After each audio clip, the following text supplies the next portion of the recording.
Let's dive into 12 personnel. So a couple of points. First one, 12 personnel dictates what the defense does. So take us through that and what we see in these clips.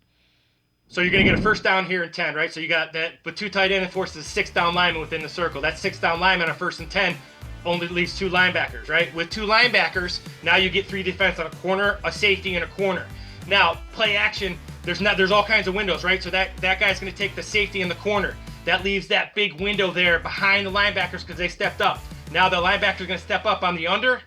Jared Goff's going to make an easy throw to a wide open over. And what you get with this is kind of the simulation, right? You're going to get constant pressure. So now it's just in real time, right? You'll see it coming open. What I like about what 12 personnel does is 12 personnel is going to dictate what the defense does. This is first down, right? So again, 6 defenders in the box. Makes it really easy to throw the ball. They got to stop the run. Now these linebackers are going to step up on the run. That's going to create a bigger window. Like I said, now you only have 3 defenders. Corners are turned inside. It tells Goff zone. Now that receiver is going to take the corner and the safety. Linebacker steps up. That's who Goff is reading. He steps up on the under route. He's going to deliver an over route to St. Brown.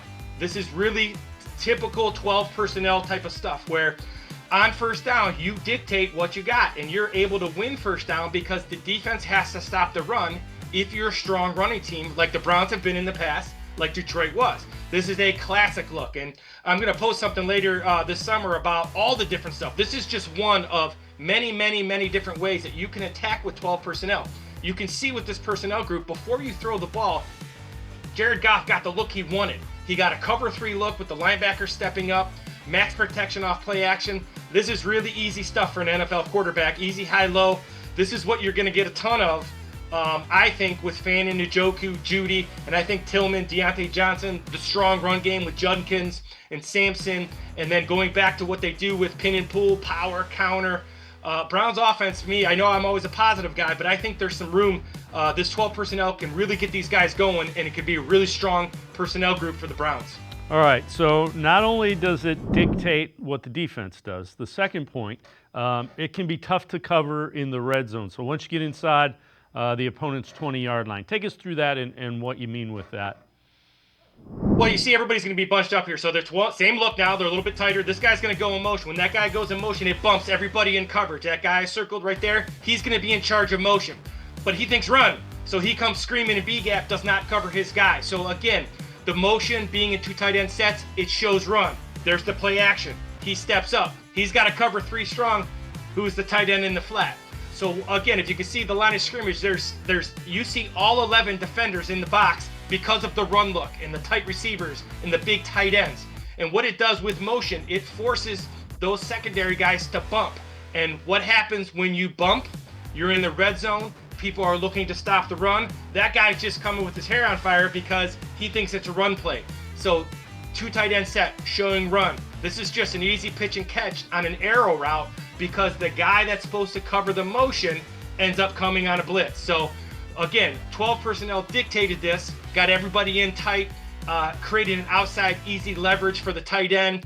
Goff sees that pressure coming. He knows that guy's in charge because he man coverage. Really, really simple stuff for NFL quarterbacks. Easy stuff to break down. Hard to stop for a defense because of the personnel group. It's a power run group. If you can get some athletic tight ends like Fannin and Njoku, it creates nightmares in matchups. Red zone being one of those matchup areas that's really, really hard for that defense. So typically when we talk about the 12 personnel, the other thing is you mentioned it, matchup problems. What does it do if you've got Njoku, Fannin, and somebody like Dylan Sampson, who is pretty much an elite pass catcher out of the backfield? Well, so every time you watch a game, right, so they say 12, 12, 12.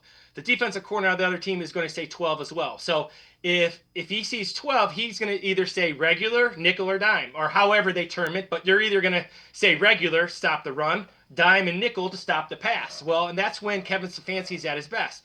Let's say they go regular because the Browns are running the ball really, really well. Regular usually means 3 linebackers. You get in that tight formation, all those linebackers are in the box. Well, with the ability of Fannin, Njoku, and Sampson, you can go empty, right? So now what you've done is you've created matchups for either your receivers or your tight ends on bigger guys who thought they were going to have to stop the run when they came in the game. It just creates matchups against safeties. Do you put corners on the tight ends because those are go-to guys? And who covers Judy? Can you get those inside guys? Can you get Sampson lined up on a Mike Backer? That's what Kevin Stefanski does at an elite level. He wants to power run game early, then dictate with 12 and 13 personnel what you put in the game, and then go opposite according, right? So with Sampson being a elite receiver, that'll probably be the primary empty personnel group you'll see from the Browns. 12 personnel with with the two tight ends in the back split out because they have receiver ability. An absolute nightmare for a defense starts with, again, though, running that ball strong, making that defensive coordinator make a decision. Does he stop the run or does he stop the pass? If you got two athletic tight ends and a good receiving back, it could be really good for the Browns.